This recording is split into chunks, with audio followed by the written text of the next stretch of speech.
Hi and welcome to the Inside District. If you like this video, give it a thumbs up and subscribe to my channel for more videos to come. In this video I'm going to show you how easy it is to remove the window control panel. Really straightforward. All you need is a auto trim remove tool.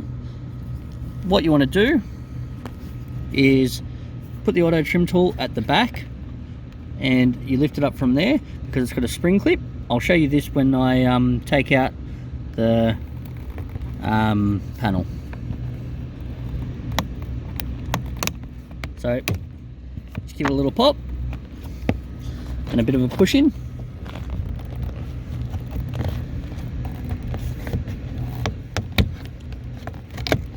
So I'm just trying to be gentle with it. So once it pops up, you can see that spring clip just there.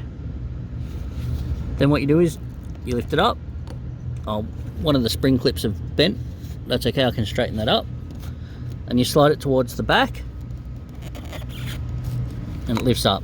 The reason why you need to slide it towards the back, because if you look, there's a lip at the front that hooks under the front. Then once you have it out, you lift it up and you flip it over. You'll see another electrical connector. So I'm just trying to get the best angle, and then you just disconnect that. You push the button in and it'll give it to you, and you've fully removed the switch unit. So now I'm going to show you how to reconnect the window controls and how to reinstall. So what you want to do, just line up the unit to roughly the connector, pick up the connector, flip it over,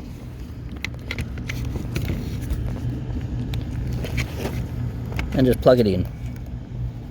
Sorry it's a little bit out of focus there, but you'll hear it click in once it's clicked in. Then what you want to do is just get that front, drop it down and slide it under the plastic. Once that's in, you can see I fixed up that back spring clip. You can literally just go ahead and push it down and then it connects in, and then everything's back in working order. So if you enjoyed this video, give it a thumbs up and subscribe to my channel, and there'll be more videos to come. Yeah, enjoy the rest of your day.